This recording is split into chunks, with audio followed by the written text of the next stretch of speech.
we're going to do my favorite meditation class, question and answer. And this is a great opportunity for me to see what people are dealing with. If you have questions at home and you want to put them in the comments of videos, or if you're on Zoom and you want to raise your little digital hand, you can do that. If you have questions here, great. The standard disclaimer is these are not the only answers to the questions that I will receive. This is not the gospel. It's not set in stone anywhere. This is just my answer up until this part of my life and the amount of wisdom that I've attempted to gather up until now. And if you ask me the same exact question in 10 years from now, you'll get a totally different, much better answer. But for now, I'll give you the best one that I've got. I already received one great question from a student of ours, Zane, who's been living in an ashram in India for a while now. And he asked me a question regarding the article that I wrote for the newsletter about integrity. And he had a great, long, deep question. I'm going to try to paraphrase it and simplify it. But it was essentially, while I get the importance of integrity, but what do you do when you acting in integrity with what you believe and what is important to you? What do you do when that kind of goes against the grain or is not received well, or when it's kind of going against what other people are saying or doing? And there's a simple answer and then a slightly less simple answer. And then I'm sure there are way more complicated answers that I'm not going to get into tonight. But when I first hear this, I think, and the kind of immediate response that I think most people will have is, well, you do it anyways. Whatever is in integrity for you, whatever you know to be right, or whatever is in keeping with your best version of yourself, then that's what you do. And so this idea of integrity is on a higher level. It's like whatever my highest, best self would do, I do it, and I do it all the time. If I'm acting out of integrity for a moment, I've kind of lost my highest self. And integrity is like this idea of an airplane. If an airplane has everything in place, everything works perfectly except it's missing one wing, the airplane does not work, right? And even a tiny part of like a flap on the wing doesn't work, the whole airplane doesn't work. And we are the same way. You'll notice that if something is bothering you in your life that you're not taking care of, you could have done everything right according to what you believe and your integrity, except there's one thing that you're kind of putting off. Everything is great except there's this person who I need to call. And I've had this experience recently where everything else can't feel quite right if you got that one thing that's not in place. So if you're out of integrity in one place, you're out of integrity everywhere. Nothing can operate well if one thing is off. So the basic idea is you're out of integrity with one thing. It doesn't matter what other people say or think. You do what you know is right, or you act within integrity for yourself. But this can cause problems. In fact, it can start to make things feel like they're not going well, like it can make everything else in life seem like it's not working very well, because you are in integrity, but everything around you is trying to kind of go against that. And this is, at some point, who was it that discovered that the Earth rotated around the sun instead of vice versa? Anybody remember who that was? Was it Aristotle? I don't think it was Aristotle. It was somebody famous, Copernicus. Who knows? Somebody, look it up. But somebody was the first person to get this, and everybody else was like, you're an idiot. What are you talking about? The Bible says this, and this is what everybody's known for forever. But this first person was, and I think they were like burnt at the stake or something. But you are this person, and you know what you know. Is it Copernicus? Great. So Copernicus burned at the stake? I think dead. I know he's dead for sure. I don't know if he got burned at the stake. But you might find yourself in a place where nobody else is down with what you really believed and you know is true. And that is very difficult. So what do? I'm going to suggest a couple of courses here. One is you could just simply go with your integrity up until death. And that might be what happens. I hope not. But there are some things in life and in the world that are worth dying for. And if you have made that decision and you're going to stick to it, then that could be the ultimate end of you being in integrity. It is most likely going to be something far less dramatic, but can feel just as deadly and scary, where everybody else is going against you and you kind of have like an ego death, or you have this feeling of being ostracized. And that can be very terrible feeling. But the other thing to consider here is what I am absolutely sure about, is it the truth? And you want to take the opportunity to not necessarily second guess, but give a real inquiry into what you've been upholding and what is integrity for you. Is what you believe and what you have been doing actually the best way to be and to handle the situation and the best thing to believe?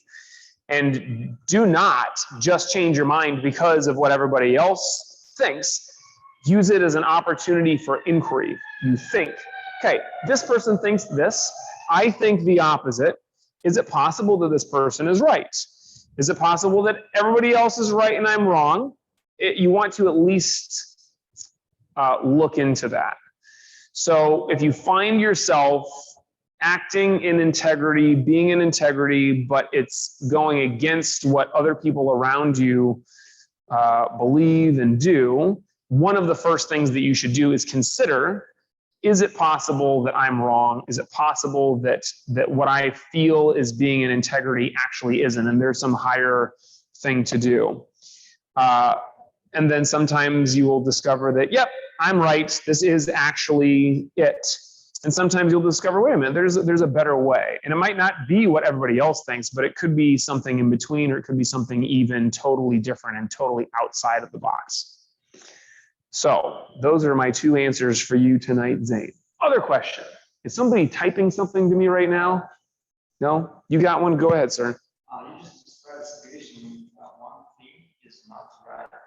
And what if there's special feeling that everything is supposed to be right? Mm-hmm. But you have some internal feeling that something is not right. How do you figure out what exactly is wrong? So on the surface, when you look, everything seems to be right. Whether you're thinking of this as being in integrity or just like everything in life is going great, but then you still have this feeling of something being off. How do you deal with that? And your question specifically is assuming that something is wrong and you have a gut feeling about this. Your intuition says something is wrong. That's not always the case, because very often you will have a gut feeling and that is just like indigestion, or it's like, I've just woke up on the wrong side of the bed today, right? But if it persists and you take a good look and you start to realize this isn't just a passing feeling, this is something that I really need to investigate, then how do you get to the bottom of what is out of integrity or what is out of place? And that's a great question. I think meditation, and this is going to sound very self-serving in a meditation class, but meditation is one of the best things.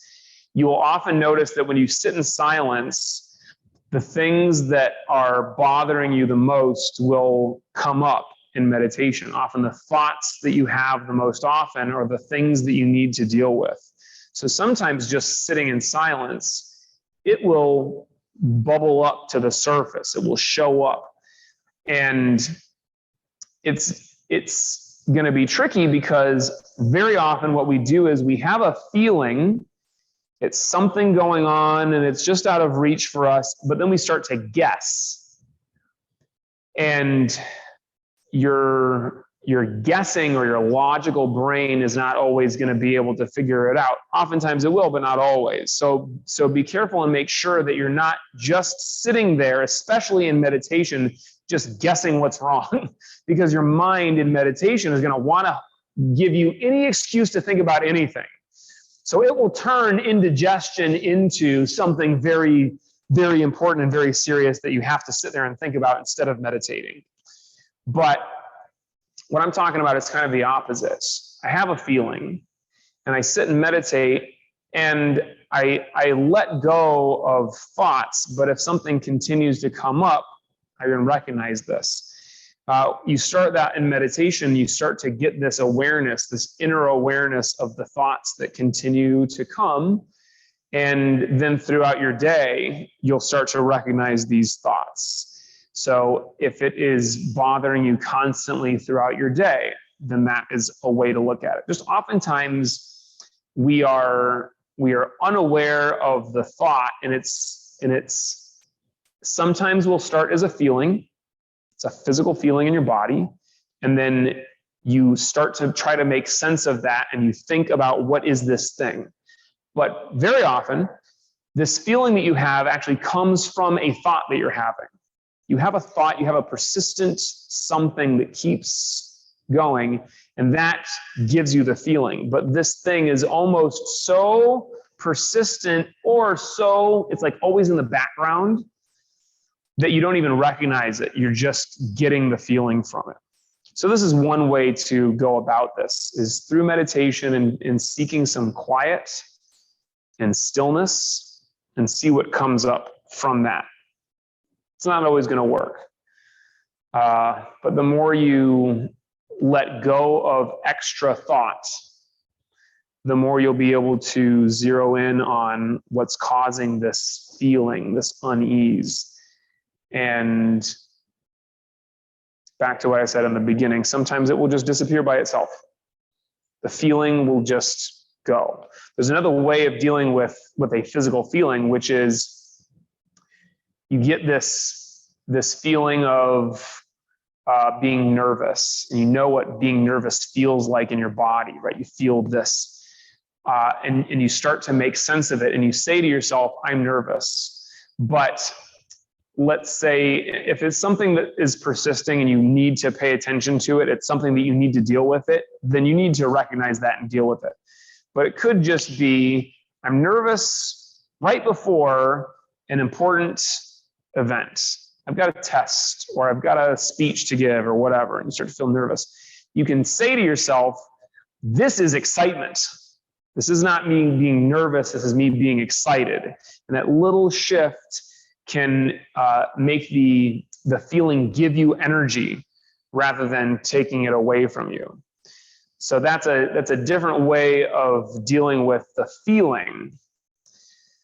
But if you're meditating and doing enough of that internal work, you'll start to recognize the difference between just a feeling that is in the moment and something that keeps coming back over and over and over. And those are things that you need to pay attention to and get to the bottom of. Other question.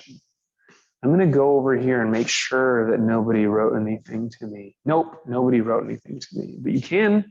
Yes, ma'am. What do you do with the feeling that you want to contribute in tearing down systems that are really unfair and really affect people in a very negative way, but you don't feel smart enough or powerful enough to contribute? How can you direct these feelings of unjust and wanting to do something when you feel like you don't know where to start? Yeah, you asking the easy questions. Thanks. All right. you have,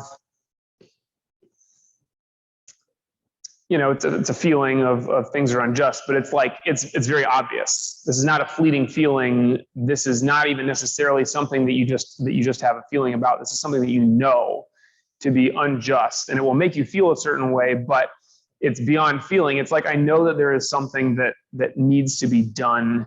It's an unfair, unjust system. And go ahead. She's got an example. Example is, Come up here so that people can hear you. the example is so how our country wants or allows people to have babies, or all of the laws that are being passed about making people have babies, and then to adopt a child, it's thousands of dollars and all of this vetting, and you have to be a certain age.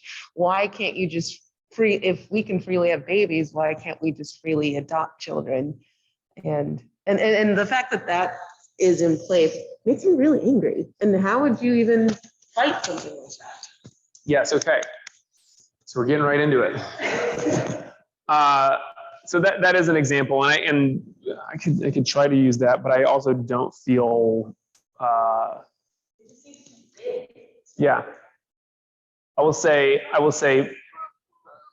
when we get into the realm of things that are commonly discussed in politics, I feel silly, with unjust feelings as a white man in America, with parents of means and all that stuff. But I do feel at least a piece of what you feel about this and lots of things that have been happening in our political system recently. But I don't feel qualified to talk about this specifically, about the idea of abortion rights, just because I don't feel like I am the person in charge. But I will say personally, my feelings are absolutely, I think that you should have the right. And it's absolutely ridiculous to me that people are being forced to have babies. But that is also I can respect that other people don't feel the same way about that. So I don't want to pin this just on one issue, because what you're asking is bigger than this. Some people might feel the same way on the other side of it. This is why it is such a divisive, very emotional issue. But you're saying there is something that is so big that's happening that I feel like, how can I possibly impact this? And you might come to the conclusion that you cannot impact it. And then you're left with these feelings. You are, angry, you are, overwhelmed, depressed, whatever the things that come up for you are, and left without something to channel that into is a terrible place to be. So I am a huge fan. Look, I voted in almost every election since I turned 18. That's when you're allowed to vote, right? I voted in every election, and I doubt that my one vote has done that much, yet I keep doing it. Especially, my political beliefs in California. I'm in there with the vast majority of people, and it's unlikely that I'm going to be turning the tide. But even something as simple as voting, or even something as small seeming as posting something on social media, whatever it is, to get it out there. Don't just hold it in yourself and do absolutely nothing. Even if it is something seemingly insignificant and small, I think it's important to take some kind of action. I think it is also an unfortunately very common feeling that you have, that the vast majority of people in the world feel, is like this massive thing. It's a huge boulder, and it's rolling, and nobody can do anything to stop it. You recognize that if we all get together and put our hands up against it, you could stop it. But you're like, I don't want to be first because I'm going to get smushed. You might have to be first. You might have to be that first person who says the earth goes around the sun. They burn you, but then somebody eventually gets it. But I think that it's important to do something with it, so that you don't just be there with your feelings of depression and anger and being overwhelmed. So some kind of small action, whatever that is. You also want to, I would like for you, but you can make this decision yourself, to let go of that way of thinking of yourself. Because there certainly have been people who have been in positions of zero power, who have found a way to influence people and events greatly. And you don't have a voice, but there are things to do to help you create that voice. I think that if you can channel your feelings in the same kind of way that I was talking about with Alex's question, challenge your feelings into energy rather than letting the feelings kind of keep you in place. And that's what they want. That's what the powers that be, that's what the man wants you to do, is to feel powerless, to not do anything, to do whatever it is that you can do. And I'll tell you what again, this is something that I have the luxury of being able to do because most things don't affect me as directly as they do people of color, women, any minorities in this country and around the world. I have the luxury of patience because I absolutely believe that progress is inevitable. It is going to happen. No matter what people who are trying to fight against it want, it will happen. But I recognize that just being patient is not enough. But it can, if you get to the logical side of that, you can recognize that these massive injustices cannot and will not stand. You can feel okay about that knowledge that it will go in a better direction, and then use that to kind of lead you into whatever your action is. It is just so, it doesn't feel easy, but it is easy, is the easiest thing to allow ourselves to be stopped by that feeling of being overwhelmed. I was talking to a little kid earlier in class today, and he was asking me, well, his mom made him come over and talk to me about this.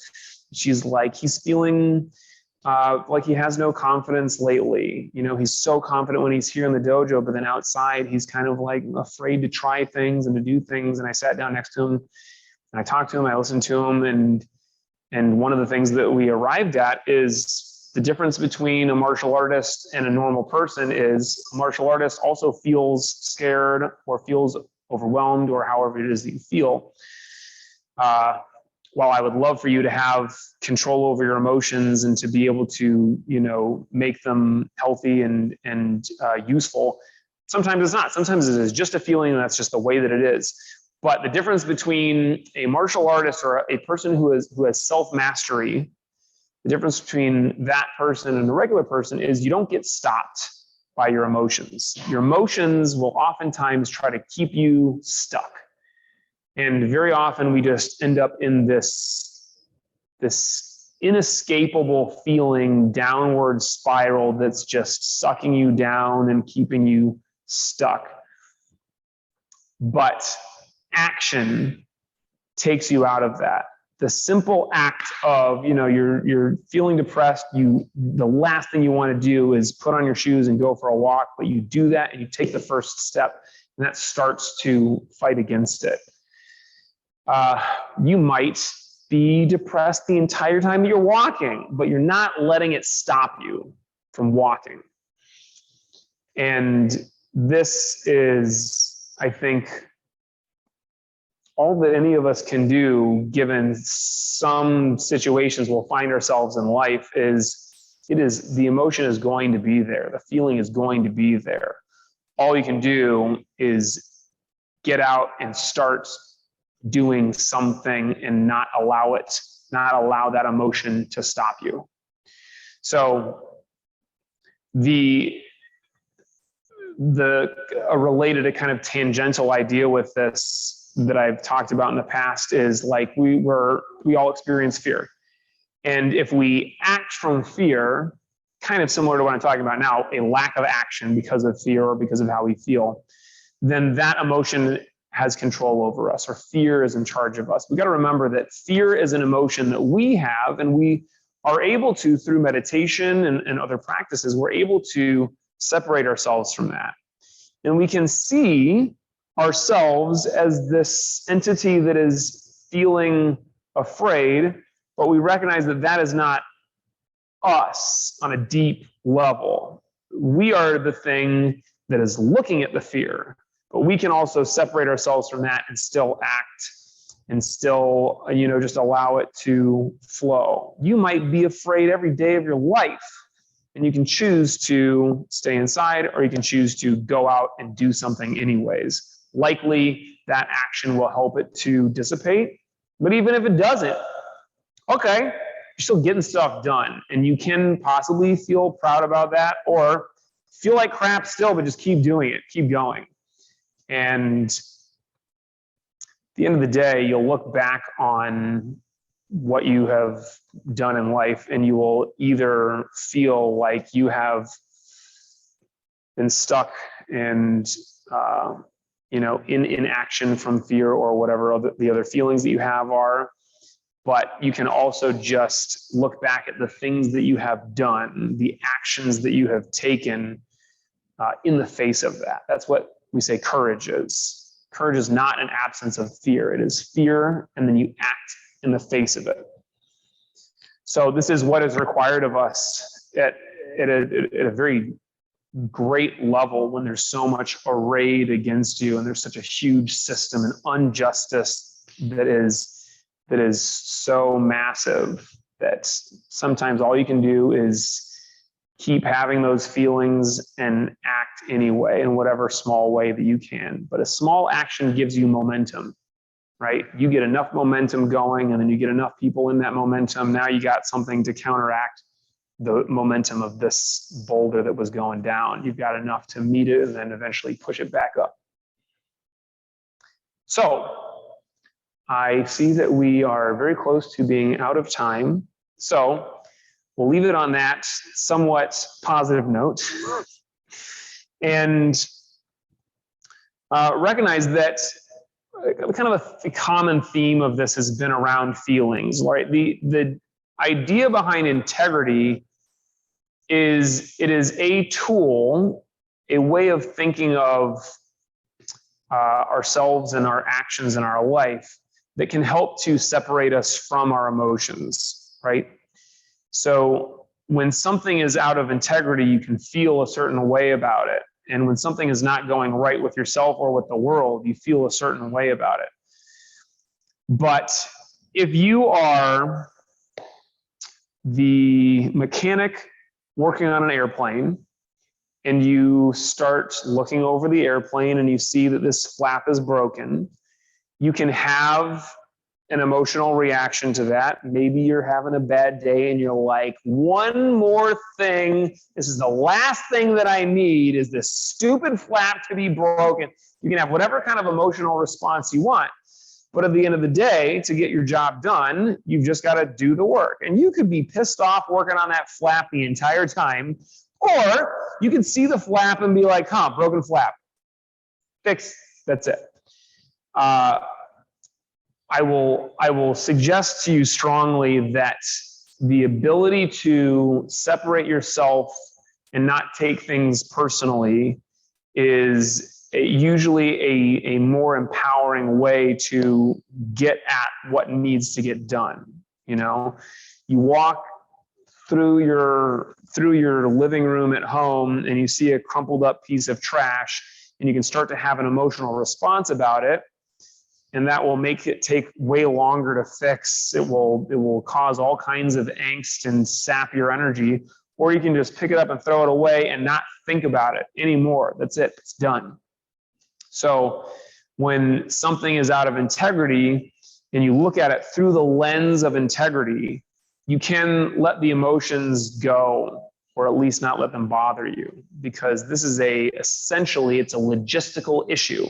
This is something that I see that something needs to get done, and so I do it without anything extra weighing me down or messing me around.